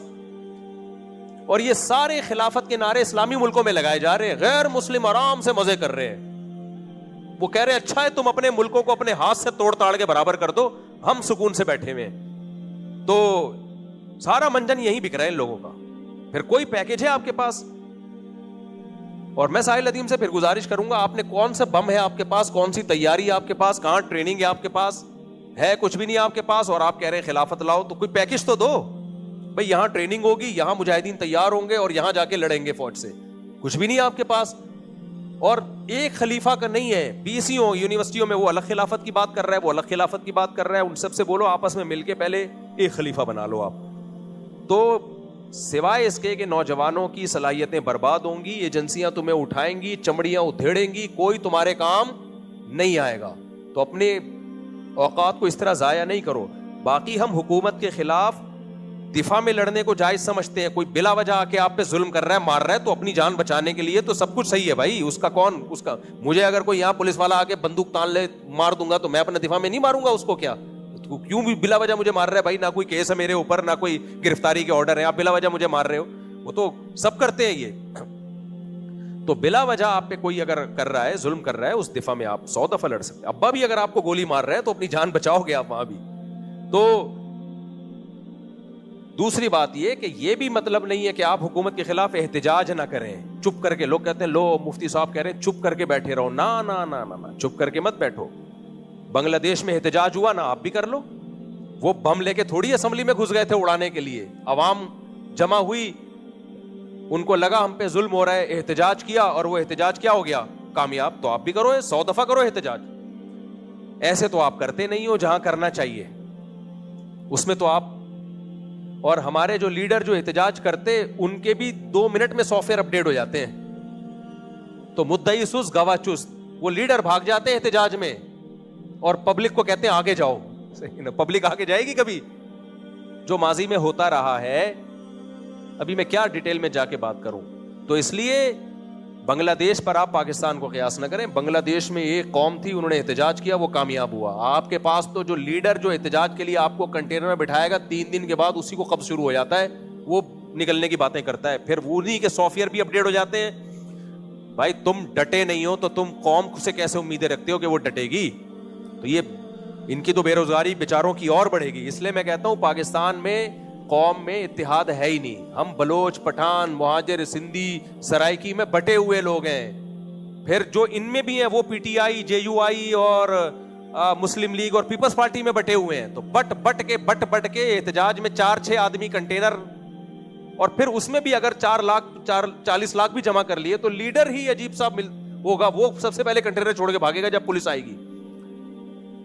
تو یہ میں گراؤنڈ ریئلٹی بتا رہا ہوں, ایسا ہو رہا ہے کہ نہیں ہو رہا. تو اس لیے میں لوگوں سے کہتا ہوں وہ بات جو پریکٹیکلی ممکن ہے وہ کرو. وہ کیا ممکن ہے؟ کماؤ, کھاؤ, 4 شادیاں کرو, بچے پیدا کرو, گھوم پھر کے آنا تم نے ادھر ہی ہے. اور جو پازیٹیو وے میں تبدیلی ملک میں لا سکتے ہو اس سے غافل نہ ہو. جیسے جامعۃ الرشید کے پاس ایک پیکج ہے, جامعۃ الرشید غافل نہیں بیٹھا, اور بھی علماء الحمدللہ کر رہے ہیں. جامعۃ الرشید نے کہا کہ بھائی ہم علماء کو بیوروکریسی میں لے کے جائیں گے. باطل لوگ چلے گئے ہیں بیوروکریسی میں, باطل لوگ چلے گئے ہیں فوج میں, باطل لوگ چلے گئے ہیں عدلیہ میں, تو ہم علماء کو کیوں نہ لے کے جائیں. یہ ان کی ایک پالیسی, اور اس میں وہ 20 سال میں بہت کچھ الحمدللہ کامیابیاں حاصل کر چکے ہیں. کبھی آپ خوشبو لگا کے آنا, میں جامعۃ الرشید کی پوری پریزنٹیشن پیش کروں گا کہ 20 سال کے سفر میں جامعۃ الرشید نے کیا کیا خدمات سر انجام دی ہے ملک میں انقلاب لانے کے لیے. ہوائی باتیں نہیں, پورا ایک پیکج ہے. تو اس میں آپ جامعۃ الرشید کا حصہ بے شک نہ بنے, آپ وہی پیکج شروع کر دیں, لیکن پازیٹو وے میں کوئی ریلائبل کام کریں گے, آپ کوئی پیکج دیں گے, میرے پاس یہ پیکج ہے, تو اس طرح سے ہم انقلاب کے قائل ہیں. لاؤ انقلاب. باتیں پھینکنے پر گورنمنٹ کی طرف سے کوئی پابندی نہیں ہے, یہ کر دو, یہ مولوی کچھ نہیں کر رہے, یہ اڑا دو, یہ کر دو, کوئی پتھر سے نہ مارے میرے دیوانے کو, بم کا زمانہ اڑا دو سالے کو, اس سے کچھ بھی نہیں آئے گا. مفتی صاحب, میں اپنی والدہ کے لیے ہر دن ایک سورہ یاسین اور شام کو 2 رکعت نفل نماز اور رات کو سورہ ملک ختم کر کے بخشتا ہوں, اور جمعرات کو خیرات کرتا ہوں والدہ کے لیے. بھائی جمعرات کا دن کیوں خاص ہے؟ کبھی بھی صدقہ خیرات کر دو. دیکھو ایصال ثواب اگرچہ جائز ہے قرآن پڑھ کے بھی, لیکن جو حدیث میں منصوص ہے وہ صدقہ خیرات ہے. تو جو چیز منصوص ہے اس کو زیادہ فوکس کرنا چاہیے. والدہ کے لیے کنواں کھدوا دیں, مسجد میں دریاں ڈلوا دیں, یا غریبوں کو کھانا کھلا دیں چپکے سے, دل میں نیت کریں کہ اس کا ثواب کس کو پہنچے, والدہ کو. تو یہ کام کو زیادہ فوکس کرنا چاہیے. جو کام کر رہے ہیں وہ بھی ٹھیک ہے, لیکن یہ دوسرے کام کو زیادہ فوکس کریں. مفتی صاحب, میں اپنے والد کی جیب سے پیسے نکالتا ہوں اپنی جائز چیزوں کو پورا کرنے کے لیے, تو کیا وہ چیزیں میرے لیے حرام تو نہیں ہے؟ لیکن غصہ ہو جاتے ہیں. بالکل حرام ہے, ناجائز ہے. ضرورت کے لیے اجازت ہے کہ آپ اپنا واجب حق جو بنتا ہے باپ پہ وہ لے سکتے ہیں. اسی طرح بیوی کے لیے جائز ہے کہ شوہر اگر واجب حق بھی نہیں دے رہا تو وہ پینٹ سے پیسے نکال کے استعمال کر سکتی ہے, لیکن وہ واجب حق میں ہے. اور واجب حق کیا ہے؟ کھانا پینا بیسک مل رہا ہو بس. تو اگر آپ کو گھر میں بیسک کھانا پینا مل رہا ہے تو پھر آپ نہ عورت شوہر کی جیب سے پینٹ سے پیسے نکال سکتی ہے, اور نہ بیٹا جو ہے باپ کی جیب سے پیسے نکال سکتا ہے. اب خواتین اس پہ کہتی ہیں لو واجب حق کے علاوہ بھی تو خرچے ہوتے ہیں, تو پھر اس میں شوہر کو منایا جائے, کو سمجھایا جائے. نہیں خرچ کر رہا, میرا بیان سنا دیں جو بیوی پہ خرچ کرنے کے فضائل, مولانا طارق مل صاحب کا سنا دیں. حدیثوں میں بہت کچھ ہے یہ کہ خرچ کرو گے اللہ تمہیں بھی کھلائے گا. اس کمبخت کو اس طرح سے سیدھا کرنے کی کوشش کی جائے. یہ نہیں ہوگا کہ وہ سیدھا نہیں ہو رہا تو آپ چور بن جاؤ پینٹیں, کیونکہ اس سے چوری کی عادت پڑتی ہے. ہاں اگر بیسک ہی نہیں مل رہا, بالکل ہی کھانے پینے سے جا رہے ہیں, تو حضرت ہندا کو نبی نے اجازت دی تھی کہ آپ چپکے سے شوہر سے پیسے لے لیا کرو. میرے بھائی, ابا کے پیسے چوری کرنا چھوڑ دو, تم بھی ابا بنو گے کسی دن. پھر جب وہ دیکھے گا نا کہ میرے ابا دادا کی پینٹ سے پیسے چوری کرتے تھے, تو تمہارا بچہ بھی تمہاری پینٹ سے چوری کرے گا, بلکہ ایک دن پینٹ ہی چوری کر کے لے جائے گا وہ. میرا سوال یہ کہ اپنے والد سے جب پیسے یہ ہو گیا, اچھا جب پیسے مانگتے ہوں تو کہتے ہیں کل تو دیے تھے, حالانکہ اس کو 4-5 دن ہو چکے ہوتے ہیں. تو میرا دل کرتا ہے کہ میں اپنے والد کے لیے کچھ اچھا کھانے کو لے آؤں, تو کیا اگر میں ان کی جیب سے پیسے نکال کر, غلط ہے یار. باپ نے گھر دے دیا, نام دے دیا, بہت ہے بس. جو اضافی دے رہا ہے غریبی ہے. پہلے زمانے میں یار کیسے, میرے والد صاحب جب شام کو آفس سے گھر آتے 2 ریوڑیاں لے کے آتے تھے. جب بھی آتے 2 ریوڑیاں ان کے ہاتھ میں ہوتی تھی لمبی لمبی. ہمیں انتظار میں بیٹھے ہوتے تھے ابو آ رہے ہیں. میں چھوٹا تھا اس لیے تو میرے لیے لاتے تھے, باقی تو بڑے ہو گئے تھے, تو وہ ہمیں اب تک یاد ہے. تو ان ریوڑیوں سے بچے خوش ہو جاتے تھے. آج کے بچے کمبختوں کو ہوس تو دیکھو, ہوس تو دیکھو, ان کو یہ بھی چاہیے, ان کو وہ بھی چاہیے. ہمیں وہی یادیں رہ گئی کہ یار ہمارے لیے 2 ریوڑیاں لاتے تھے. باقی کیا ہے, جو بیسک ذمہ داری ہے انہوں نے ہمارے لیے پوری کی. گھر دیا ہمیں. میں جب مدرسے گیا تو میری الگ سے پاکٹ منی انہوں نے متعین کر دی. مجھے تسلی دے دی کہ بھائی اب تم چونکہ کماؤ گے نہیں تو تمہاری رسپانسبلٹی کس کی ہے, کھانا پینا. میں مدرسے میں پیسے دے کے کھایا کرتا تھا. مدرسے میں جو کھانا تھا اس کی میں پیمنٹ دیتا تھا, میرے والد صاحب دیتے تھے کہ بھائی نہیں فری میں نہیں, ہم نے کیا کرنا ہے, پے کر کے کھانا ہے. تو یہ جو بیسک چیزیں ہیں یہ پوری کر رہے تھے. لیکن بچوں کی نظر ان بیسک چیزوں پہ نہیں ہوتی, بچوں کی نظر ہوتی ہے جو غریبیاں ہیں. وہ غریبی کی تو پھر کوئی حد نہیں ہے. اچھا میرے بھائی ملزام لوگوں اپنی باتوں سے ہنسانا کیسا ہے, ان کے چہرے پر رونق لانا. میں لوگوں کو ہنسانے, ان کو خوش رکھنے کے لیے ان کی کوشش کرتا ہوں, لیکن لوگ کہتے ہیں تم پاگل ہو. مجھے بھی ایسا ہی لگ رہا ہے. اچھی بات ہے, لیکن بات کے دوران ہنسانا ٹھیک ہے. الگ سے ہنسانے ہی کا پروگرام لے کے ساری زندگی چلتے رہیں تو جائز تو یہ بھی ہے, لیکن یہ اس سے انسانیت کا جو تھوڑا وقار کے خلاف ہے. سوسائٹی میں پھر آپ کو لوگ سنجیدگی سے نہیں دیکھتے, پھر آپ کے ایک مسخرے کی حیثیت سے آپ کی ایک حیثیت بن جاتی ہے. تو جیسے میں بیان کر رہا ہوتا ہوں بیچ میں ہنسا بھی دیتا ہوں, سوال جواب کا سیشن ہے, ہنسا بھی دیا ہم نے اس میں, لیکن اگر میں یہاں مزاحیہ ہی پروگرام شروع کر دوں یا مسجد کے باہر تو پھر میری حیثیت کیا ہوگی, کامیڈین کی ہو جائے گی حیثیت. یہ پھر ٹھیک ہے کوئی کامیڈین بننا چاہتا ہے تو گورنمنٹ کی طرف سے اور اللہ کی طرف سے پابندی نہیں ہے, لیکن پھر آپ کا سوسائٹی میں وقار بہرحال مجروح ہوتا ہے, پھر لوگ آپ سے اہم معاملات میں مشورے نہیں لیں گے آپ سے کبھی بھی. اچھا میرے بھائی مفتی صاحب میرے سینے کے بال بہت سخت ہوتے ہیں ان کی. اچھا میں جو ہنساتا پھنساتا رہتا ہوں لوگ کہتے ہیں پتہ نہیں کامیڈی کرتے ہیں. بھائی ہر آدمی کا مزاج ہوتا ہے, مزاج انسان کا چینج نہیں ہوتا, تو وہ تبدیل نہ کروائیں گن پوائنٹ پہ کہ آپ رولائیں.